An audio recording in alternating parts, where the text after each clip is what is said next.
वाहिगुरु जी का खालसा वाहिगुरु जी की फतेह।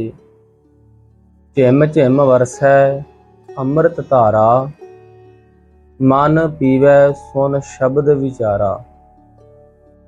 सतगुरु जी आखदे हन, अमृत दी धार, सच दी धार सारियां दे अंदर वग रही है। भावें कोई सिख है, ईसाई है, मुसलमान है, हिंदू वीर है, भावें कोई जैनी है, बोधी है, उस मालक दे घर विचों, परमेश्वर दे घर विचों जिहड़ी शब्द दी धार आ रही है, सचखंड विचों, परमात्मा दे घर विचों शब्द दी धार जो साडे तक आ रही है, ਉਹ शब्द दी धार, शब्द दीयां बूंदां सारियां दे अंदर पै रहीआं हन। शब्द दी धार सारियां दे अंदर वग रही है। ते जे असीं शब्द नाल जुड़ जाइए, जे असीं उस परमात्मा दे नाम नाल जुड़ जाइए, गुरु दे पासों नाम दी दात लैके, नाम दी कमाई करके जे शब्द दी धार दे नाल जुड़ जाइए, ये शब्द दी धार जिथों आ रही है, सचखंड विचों, निज घर विचों, सच्चे महल दे विचों, ये शब्द दी धार साडी सुरती नूं, जीव आत्मा नूं, साडी जोत नूं निज घर दे विच ही लै जावेगी। ये शब्द दी धार इसे करके परमात्मा दे घर विचों आ रही है।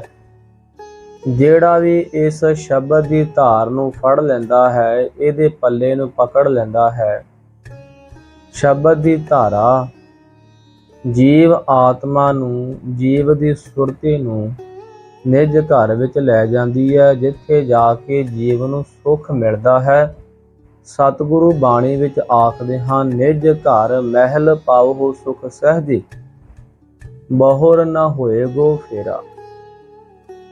सुख उथे इस करके है क्योंकि उथे परमात्मा जी बैठे हैं, सुखां दे सागर, आनंद दे सागर, उथे सच्चा सुख है। सुख आखदे किनू हन? सच्चा सुख सदैव काल वास्ते सुख ये है कि जन्म अते मरण ये चीज़ खत्म हो जानी। जन्म अते मरण दा जदों गेड़ा खत्म हो जाएगा, जीव आत्मा अपने निज घर विच बैठ के, परमात्मा दे कोल बैठ के, अपने पिता दे कोल बैठ के हमेशा वास्ते सुख भोगेगी। पहला भी ये सुख ही भोगदी सी, पर जदों दी जीव आत्मा परमात्मा दे घर विचों विछड़ के इत्थे आ गई है, जीव आत्मा नूं दुख ही दुख भोगणे पै रहे हन। सतगुर ने बाणी विच लिखिया है, परमेश्वर ते भुलिया व्यापन सभे रोग, वे मुख होए राम ते लगन जन्म विजोग। जन्मां जन्मां दा साडा विजोग पिया है परमात्मा दे कोलों। ਉਹਨੂੰ ਭੁੱਲਣ ਕਰਕੇ, ਉਹਨੂੰ ਵਿਸਾਰਨ ਕਰਕੇ ਹੀ ਸਾਡਾ ਮਨ ਵੀ ਰੋਗੀ ਹੈ ਤੇ ਸਾਡਾ ਤਨ ਵੀ ਰੋਗੀ ਹੈ। ਤਨ ਅਤੇ ਮਨ ਦੋਵੇਂ ਦੁੱਖ ਹੀ ਭੋਗ ਰਹੇ ਹਨ, ਕਿਉਂਕਿ ਪਰਮਾਤਮਾ ਦੇ ਕੋਲੋਂ ਜੀਵ ਆਤਮਾ ਦਾ ਵਿਜੋਗ ਜੋ ਪਿਆ ਹੈ, ਵਿਛੋੜਾ ਜੋ ਪਿਆ ਹੈ। ਇਸੇ ਕਰਕੇ ਤੇ ਗੁਰੂ ਪਿਤਾ ਨੇ ਆਖਿਆ ਹੈ, ਦੁੱਖ ਵਿਛੋੜਾ, ਇੱਕ ਦੁੱਖ ਭੂਖ, एक दुख सख्त वार जम दूत, एक दुख रोग लगे तन धाए।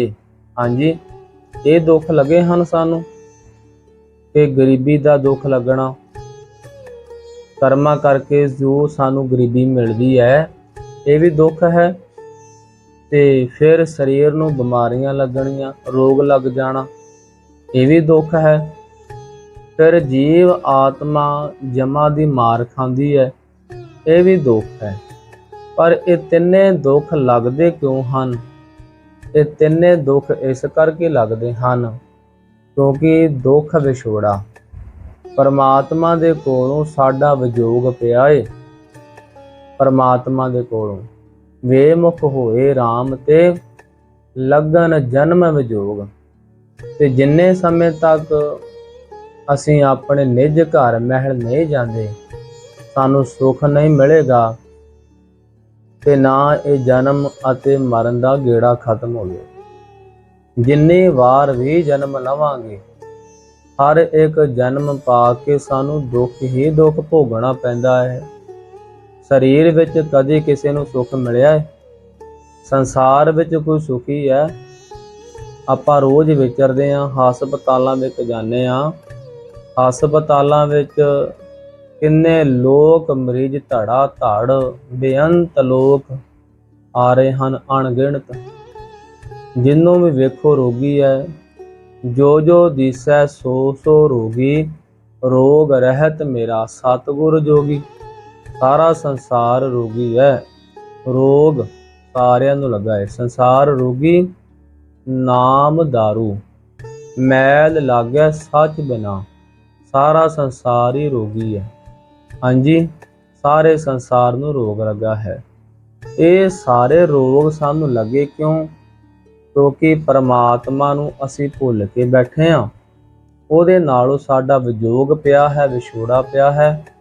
ਇਸ ਕਰਕੇ ਸਾਨੂੰ ਇਹ ਦੁੱਖ, ਇਹ ਰੋਗ ਸਾਰੇ ਲੱਗੇ ਹਨ। ਜਮਾਂ ਦੀ ਮਾਰ, ਫਿਰ ਗਰੀਬੀ ਦਾ ਦੁੱਖ, ਤੇ ਫਿਰ ਸਰੀਰ ਨੂੰ ਕੋਈ ਰੋਗ ਲੱਗ ਜਾਣਾ। ਸਾਰੇ ਦੁੱਖ ਤਾਂ ਹੀ ਲੱਗੇ ਹਨ ਕਿਉਂਕਿ ਸਾਡਾ ਆਪਣੇ ਪਿਤਾ ਦੇ ਕੋਲੋਂ ਵਿਜੋਗ ਪਿਆ ਹੈ। ਤੇ ਸੁੱਖ ਤਾਂ ਮਿਲੇਗਾ ਜੇ ਨਿੱਜ ਘਰ ਮਹਿਲ ਵਿੱਚ ਚਲੇ ਜਾਵਾਂਗੇ। ਤੇ ਆਪਾਂ ਵੇਖਦੇ ਹਾਂ ਨਾ, ਸੰਸਾਰ ਵਿੱਚ ਵਿਚਰਦੇ ਹਾਂ ਨਾ, ਕੋਈ ਹੈ ਸੁਖੀ? ਸਾਰੇ ਤੇ ਰੋਗੀ ਹਨ। ਆਪਾਂ ਜਿੰਨੀ ਵਾਰ ਵੀ ਜਨਮ ਲਵਾਂਗੇ, ਜਿੰਨੀ ਵਾਰ ਵੀ ਸਰੀਰ ਵਿੱਚ ਆਵਾਂਗੇ, ਸਰੀਰ ਦੁੱਖਾਂ ਦਾ ਘਰ ਹੈ। ਇਹਦੇ ਵਿੱਚ ਦੁੱਖ ਹੀ ਦੁੱਖ ਹਨ। ਤੇ ਉਸ ਸੁੱਖ ਦੇ ਘਰ ਵਿੱਚ ਜਾਣ ਵਾਸਤੇ ਸਾਨੂੰ ਗੁਰੂ ਦੇ ਨਾਲ ਲੱਗਣਾ ਪਵੇਗਾ, ਗੁਰੂ ਦੀ ਸੰਗਤ ਕਰਨੀ ਪਵੇਗੀ। ਵੇਖੋ, ਜਿਸ ਤਰ੍ਹਾਂ ਲੋਹੇ ਨੂੰ ਜੇ ਪਾਣੀ ਵਿੱਚ ਸੁੱਟ ਦਈਏ ਤੇ ਲੋਹਾ ਤੇ ਡੁੱਬ ਜਾਵੇਗਾ।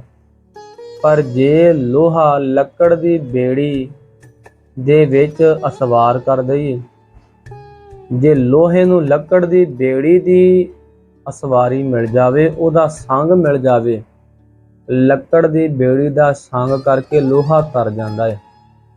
ਵਰਨਾ ਤੇ ਲੋਹਾ ਤੇ ਡੁੱਬ ਜਾਂਦਾ ਹੈ ਨਾ ਪਾਣੀ ਵਿੱਚ। ਪਰ ਜਦੋਂ ਲੱਕੜ ਦਾ ਸੰਗ ਮਿਲਿਆ ਤੇ ਲੋਹਾ ਵੀ ਤਰ ਜਾਂਦਾ ਹੈ। ਇਸੇ ਤਰ੍ਹਾਂ ਆਪਾਂ ਤੇ ਡੁੱਬ ਜਾਵਾਂਗੇ। ਆਪਾਂ ਤੇ ਡੁੱਬੇ ਪਏ ਹਾਂ। ਡੁੱਬਣਾ ਕੀ ਹੈ? ਡੁੱਬੇ ਪਏ ਹਾਂ ਤੇ ਤਰਾਂਗੇ ਕਿਸ ਤਰ੍ਹਾਂ? ਜੇ ਬੇੜੇ ਵਿੱਚ ਬੈਠ ਜਾਈਏ। ਤੇ ਬੇੜਾ ਕਿਹੜਾ ਹੈ? ਵਾਹਿਗੁਰੂ ਨਾਮ ਜਹਾਜ਼ ਹੈ, ਚੜੇ ਸੋ ਉਤਰੇ ਪਾਰ। ਜੇ ਆਪਾਂ ਨਾਮ ਦੇ ਜਹਾਜ਼ ਵਿੱਚ ਬੈਠ ਜਾਈਏ ਤੇ ਆਪਾਂ ਫਿਰ ਭਵਜਲ ਸਾਗਰ ਸਮੁੰਦਰ ਵਿੱਚੋਂ ਤਰ ਜਾਵਾਂਗੇ। ਸਤਿਗੁਰ ਦਾ ਸੰਗ ਕਰਨ ਦੇ ਨਾਲ ਤਰਿਆ ਜਾ ਸਕਦਾ ਹੈ। ਜਦੋਂ ਸਤਿਗੁਰੂ ਸਾਨੂੰ ਨਾਮ ਦੀ ਦਾਤ ਦਿੰਦੇ ਹਨ, ਸੰਗਤ ਵਿੱਚ ਬਿਠਾ ਕੇ ਨਾਮ ਦੀ ਸ਼ਬਦ ਦੀ ਕਮਾਈ ਕਰਨ ਦੇ ਨਾਲ, ਇੱਕ ਓੰਕਾਰ ਦਾ ਜਾਪ ਕਰਨ ਦੇ ਨਾਲ, ਵਾਹਿਗੁਰੂ ਵਾਹਿਗੁਰੂ ਸ਼ਬਦ ਦੀ ਕਮਾਈ ਕਰਨ ਦੇ ਨਾਲ, ਜਦੋਂ ਮਨ ਇਕਾਗਰਤਾ ਦੇ ਵਿੱਚ ਆ ਕੇ ਬੈਠ ਜਾਂਦਾ ਹੈ, ਜਦੋਂ ਸੰਕਲਪ ਵਿਕਲਪ ਇਹਦੇ ਖਤਮ ਹੋ ਜਾਂਦੇ ਹਨ, ਜਦੋਂ ਸਾਡਾ ਮਨੁੱਖਾਂ ਵਾਲਾ ਸੁਭਾਅ ਬਦਲ ਜਾਵੇਗਾ, ਅੰਦਰੋਂ ਜਦੋਂ ਕੜੱਤਣ ਮੁੱਕ ਜਾਵੇਗੀ, ਫਿਰ ਪਰਮਾਤਮਾ ਦੇ ਘਰ ਵੇਖੋ ਜਿਹੜੀ ਸ਼ਬਦ ਦੀ ਧਾਰਾ ਆ ਰਹੀ ਹੈ, ਸੁਰਤ ਉਸ ਸ਼ਬਦ ਦੀ ਧਾਰ ਨਾਲ, ਸੱਚ ਦੀ ਧਾਰ ਨਾਲ ਜੁੜ ਜਾਂਦੀ ਹੈ ਜੀ। ਜਦੋਂ ਸੱਚ ਦੀ ਧਾਰ ਨਾਲ ਜੁੜ ਜਾਵੇਗੀ ਤੇ ਇਹ ਸ਼ਬਦ ਦੀ ਧਾਰਾ ਸਾਡੀ ਸੁਰਤੀ ਨੂੰ ਨਿੱਜ ਘਰ ਵਿੱਚ ਲੈ ਜਾਵੇਗੀ, ਜਿੱਥੇ ਜਾ ਕੇ ਜੀਵ ਆਤਮਾ ਨੂੰ ਸੁੱਖ ਮਿਲਦਾ ਹੈ ਜੀ। ਸੋ ਗੁਰਮੁਖ ਇੰਨੀਆਂ ਹੀ ਬੇਨਤੀਆਂ ਪ੍ਰਵਾਨ ਕਰੋ ਜੀ। ਦਾਸ ਵੱਲੋਂ ਹਰ ਵਾਰੀ ਬੇਨਤੀ ਕੀਤੀ ਜਾਂਦੀ ਹੈ ਕਿ ਜਿਹੜੇ ਗੁਰਮੁਖ ਇਸ ਚੈਨਲ ਤੇ ਨਵੇਂ ਹਨ ਜਾਂ ਫਿਰ ਪਹਿਲਾਂ ਜਿਹੜੇ ਜੁੜੇ ਹੋਏ ਹਨ, ਤੇ ਚੈਨਲ ਨੂੰ ਸਬਸਕ੍ਰਾਈਬ ਨਹੀਂ ਕੀਤਾ, ਉਹਨਾਂ ਨੂੰ ਬੇਨਤੀ ਹੈ ਕਿ ਇਸ ਚੈਨਲ ਨੂੰ ਸਬਸਕ੍ਰਾਈਬ ਕਰੋ। ਲਾਈਕ ਕਮੈਂਟ ਕਰਕੇ ਜ਼ਰੂਰ ਦੱਸਿਆ ਕਰੋ ਕਿ ਵਿਚਾਰ ਆਪ ਜੀ ਨੂੰ ਕਿਸ ਤਰ੍ਹਾਂ ਦੇ ਲੱਗੇ ਹਨ। ਅਗਰ ਕੋਈ ਊਣਤਾਈ ਹੈ ਤੇ ਕਮੈਂਟ ਬਾਕਸ ਦੇ ਵਿੱਚ ਆਪ ਜਾ ਕੇ ਦੱਸ ਸਕਦੇ ਹੋ ਜੀ। ਸਤਿਗੁਰੂ ਕਿਰਪਾ ਕਰਨ। ਸਮੂਹ ਪੰਥ ਖਾਲਸੇ ਦਾ ਭਲਾ, ਸਮੂਹ ਸੰਸਾਰ ਦਾ ਭਲਾ, ਨਾਨਕ ਨਾਮ ਚੜ੍ਹਦੀ ਕਲਾ, ਤੇਰੇ ਭਾਣੇ ਸਰਬੱਤ ਦਾ ਭਲਾ। ਆਓ ਗੁਰੂ ਫਤਿਹ ਨਾਲ ਸਾਂਝ ਪਾਈਏ। ਵਿਚਾਰ ਕਥਾ ਕਰਦੇ ਸਮੇਂ ਅਲਭਾਗ ਜੀਵ ਹੋਣ ਕਰਕੇ ਦਾਸ ਕੋਲੋਂ ਹੋਈਆਂ ਭੁੱਲਾਂ ਦੀ ਖਿਮਾ। ਵਾਹਿਗੁਰੂ ਜੀ ਕਾ ਖਾਲਸਾ, ਵਾਹਿਗੁਰੂ ਜੀ ਕੀ ਫਤਿਹ।